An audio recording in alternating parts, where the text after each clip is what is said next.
Hello, everybody. Scott Golden here with Pro Wrestling Logic YouTube channel and the SummerSlam 2020 review. Please like, subscribe, comment below if you like the content. Also, we're going to hopefully return tonight with some of the WCCW review series. I am officially through 1982, just got to catch up and get all that stuff recorded. But anyway, on to SummerSlam. I have to admit, it was a better show than I expected. They left themselves kind of dead as far as storylines. I don't really see where they're going. But as a standalone show, was it enjoyable? Yes. Did it give good quality of wrestling? Yes. Did I feel satisfied at the end of it? More so than I do with many WWE shows in this vein? Yes. And was I more satisfied than I expected to be? Yes. So, I mean, that's good overall. There are definitely things I didn't like. There are also definitely some things that went better than expected. So, overall, as the second to third, depending on your position of the Rumble, but definitely top three wrestling show of the year, in North America anyway, I would say mild thumbs up to the show. Anyway, we go to the pre-show match, which makes me sad. Apollo Crews and MVP are relegated to the pre-show. I don't understand why a championship match has to be put here and why they couldn't put. I don't even know what else they would have put on the pre-show, but maybe you don't even have a U.S. championship match if you can't give it pay-per-view time. They go 6 minutes and 37 seconds. So Apollo Crews comes in, he gets the firework thing. He does defeat MVP. Um, I mean, Cruz's push has been stop and go. I'm not necessarily sure that him having the U.S. Championship does anything to make him a bigger star. MVP uses a superplex, but Cruz hits a dive to the floor and a stinger splash and spinebuster moonsault combo for near fall. A lot of big impact moves for no real resolution. Cruz counters the finisher into a spinning powerbomb for the pinfall win. MVP looks reasonable for a guy 40 plus, but at the same time, if he's a manager, should he be getting this much TV time? I don't know, especially when Sheldon Benjamin and Bobby Lashley, who both look better and overall are better athletes. It is what it is. So they send Renee Young off with a thank you, which was classy. I didn't know that they would do it. I wasn't sure 50-50, but they do, which is cool. They have a fireworks show to open SummerSlam. So let me get this straight. We're in the middle of a pandemic. We are struggling. There are many people struggling for food. Instead of giving this money to those in need, we waste it on fireworks on a show where there's no actual people. And this is why people hate the rich. Anyway, we move into a the first of the women's championship matches. This one, Bayley versus Asuka to retain the SmackDown Women's Championship. 11 and a half minutes here. Again, we do this stupid fireworks thing. They must have really wanted to waste money on pyro. Anyway, Bayley has 317, otherwise known as the number of days in her title reign, shaved into the back of her head. I guess that's been okay. That's different. Asuka dominant early, and she lands a DDT on the floor. Bayley takes over and works Asuka's leg. Asuka comes back with kicks, but Bayley catches her with a Bayley to belly suplex for near fall. Asuka comes back with a strong kick to the head and hits the hip attack and a knee strike and German suplex and back to the hip attack for near fall. Asuka tries to go to the well a third time. Bayley counters it and slams her knee first in the apron, which was an interesting momentum switch spot. Bayley hits a leg lock, and you can see some of the fans interactive. So I guess they kind of told fans to be more responsive for SummerSlam than they were for SmackDown. I don't know. Anyway, Asuka comes back with a code breaker. Bayley counters into a second leg lock. Asuka gets a rope break. Bayley uses a sunset flip powerbomb into the turnbuckle, but we see an armbar out of Asuka. Banks is yelling at Asuka. Asuka kicks her and releases the hold in the process. Bayley uses a schoolgirl for a near fall. Can we just retire schoolgirls, period? Or schoolboys, schoolgirls, school anything? Because they're so overused. Anyway, Asuka went for the hip attack. Bayley moves. Asuka knocks Banks off the apron. Bayley caught Asuka in a cradle for the pinfall win. Really good match. Awesome opener. I'm of the opinion that, and I would love someone to debate me in the comments, that Asuka, Bayley, and Banks in any combination with most people are the three top, if not in three of the top five in the company right now, male or female. Every time Sasha and Bayley are on my screen, I'm entertained. Every time they wrestle and are given time, I feel like I get a good match. I can't say that with a lot of the guys, but I'm amazed at how far women's wrestling has come in the last decade plus. Anyway, the champions Bayley and Banks attack Asuka post match, and Dominic's with Ray. He's in the back. He's telling Ray not to get involved in the match. Yada yada. Dominic looks to be in decent shape for his, I guess, first official pro WWE match. Obviously, he had wrestled on the Indies. They also show, I don't know if it's here, but I do know they show Ray's mother. But Dominic requires Ray not to get involved in the match. So then we go to the Street Profits defeating Angel Garza and Andrade with Zelina Vega to retain the Raw Tag Team Championships in just under 8 minutes. Kevin Owens joins on commentary. He wears a Street Profits t-shirt, and I don't really get why they have Owens out here doing this. Maybe he's in the building and they felt bad for having him come to the show and having nothing for him to do. The tag team champions do have new gear.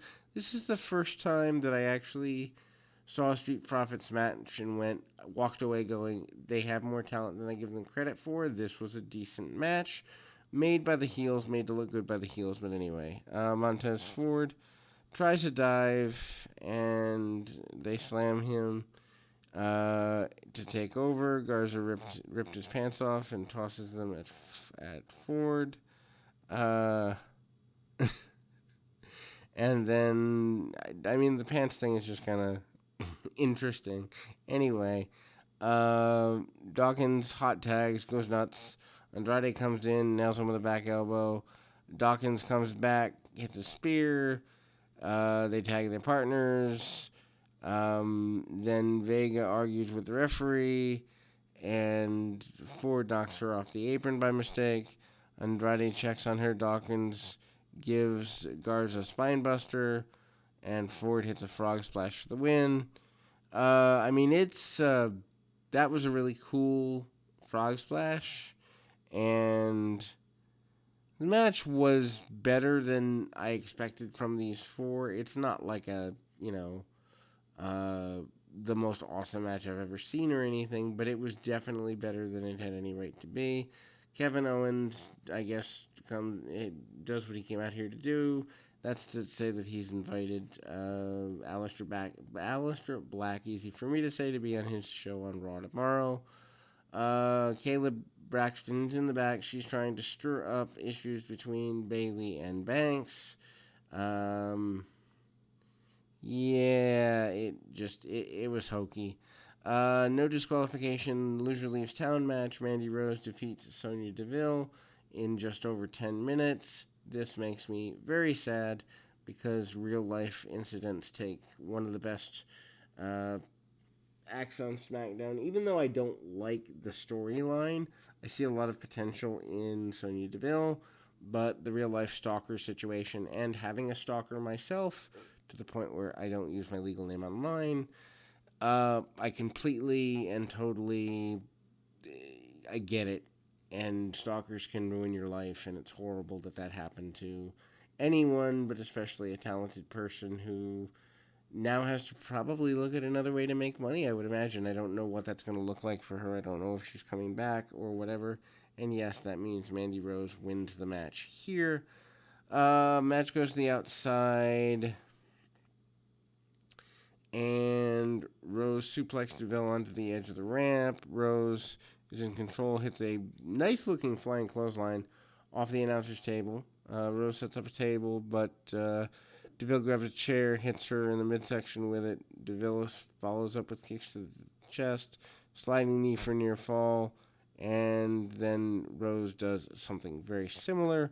Rose slams Deville's head into the announcer's table and places her on the table, but rolls her off. Deville dodges Rose and hits a bicycle kick to the midsection. Deville tries Rose's finisher, but Rose slips out. Hits knee strikes and a double underhook face buster and another knee strike for a pinfall win. Obviously, Deville acts upset over the loss. Otis comes out, celebrates with Mandy. They both do the caterpillar. This was dumb. Anyway, we go to the street fight between Seth Rollins and Dominic Mysterio. They gave this 22 and a half minutes. Oh, I wish they'd cut it in half. I was bored by 15. I was apoplectic by 20. This was too dang long. Ray's wife, Dominic's mother, Angie, is there. Dominic wore black and blue tights with a hood that looks kind of like something that Ray would wear. The announcers mentioned this is inspired by the gear from 1997. Rollins out wrestling Dominic early until he comes back with arm drags. Rollins is caught off guard by this.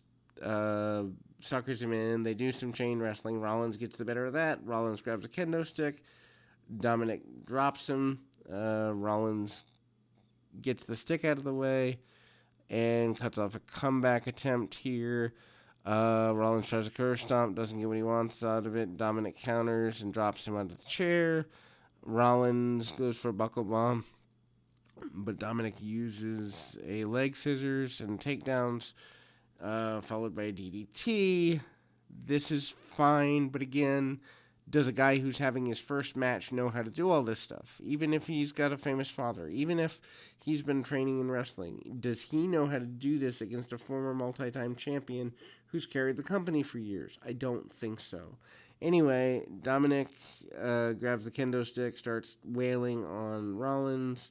Rollins hits a superplex and a Falcon Arrow. How Dominic, who's a new wrestler, kicks out of this doesn't make sense. Rollins goes for the kendo stick and makes fun of Ray on the outside. Murphy slides a table into the ring for Rollins to use. Rollins goes after Ray again, verbally on the outside. I don't think this is the point where Dominic's mother comes down, but she does eventually come down, try to come down, which makes it even worse. Dominic crotches him on the top rope, then gives him a Russian leg sweep using the kendo stick off the top through the table, which was a cool spot. Then there's a near fall off an Eddie Guerrero-inspired frog splash, which the announcers acknowledge. Dominic tries using a chair, but gets super kicked for his trouble. And then there's a power bomb. Rollins removes the vests and attacks Dominic with a kendo stick. Angie, otherwise known as Dominic's mother, walks out to plead for her son. This gives Dominic a chance to get a near fall. Rollins and Murphy handcuff Ray to the ring ropes. Rollins starts walking towards Angie, but Dominic attacks, cuts him off.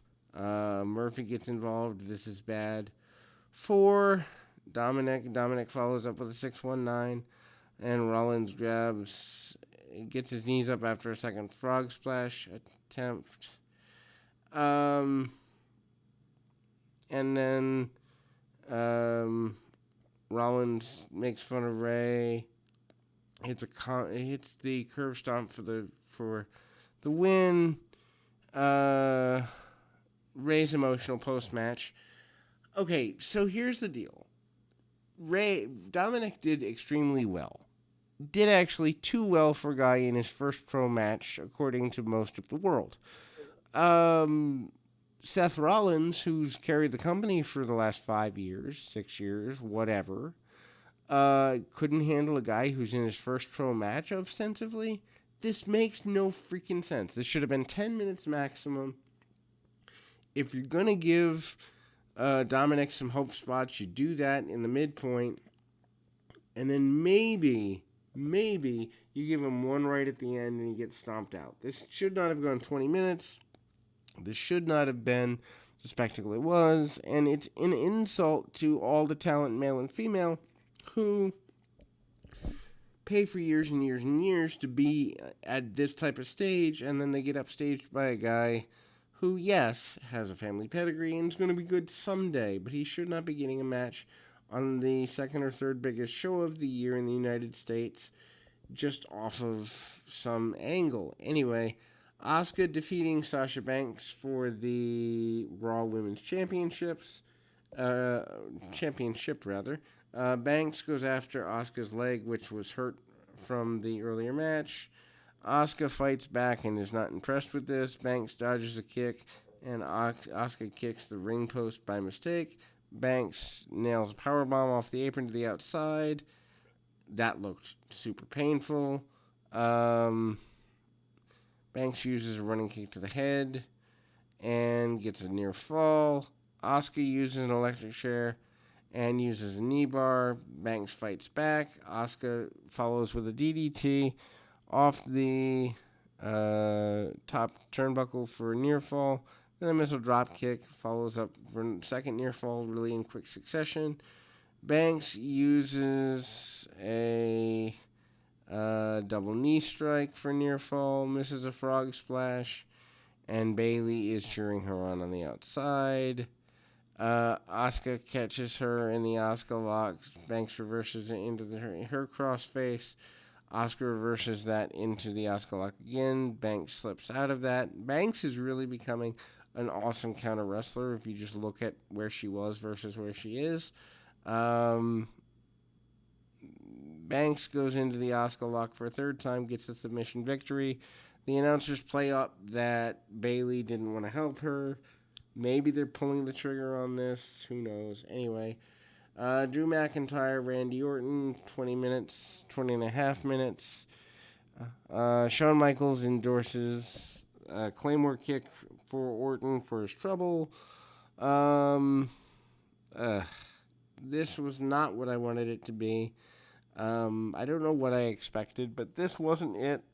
Luckily, Drew McIntyre is still your Raw champion, because if they'd put it on Orton, I think I probably would have headbutted a brick wall. Anyway, McIntyre blocks a few RKO attempts early, and then goes into the ring post with his shoulder. Series of back suplexes by Orton to try and get a near fall. Orton hits a vertical suplex on the outside, but then we see Orton going into the knee. McIntyre uses a knee breaker, but they both kind of work over each other's legs, which eventually sets up a figure 4 leg lock after a spine buster by McIntyre. Orton yanks the referee down to try and get himself disqualified. It doesn't pay off. Somewhere McIntyre gets busted open or something. Strike exchange with McIntyre coming out ahead. Overhead suplexes and flying clotheslines by McIntyre. Orton gets him in the tree of woe. And McIntyre follows up with a future shock DDT for near fall. And now we have blood on Orton, so I don't know who got busted open, or maybe they both did, or I don't think it was a blade because there wasn't enough blood for it to be considered a big deal. Anyway, Orton thinks about the RKO, steps back, goes for a punt, which McIntyre catches him, hits a power bomb. Orton ducks a Claymore kick, but McIntyre caught him with a backslide for the victory. This catches Orton off guard. I'm surprised they used a just pinfall finish. I assume this is going somewhere, but they didn't do any real follow up. Yeah, with the payback thing being next Sunday, why? I don't know. There's an announcement of Keith Lee going to Raw tomorrow.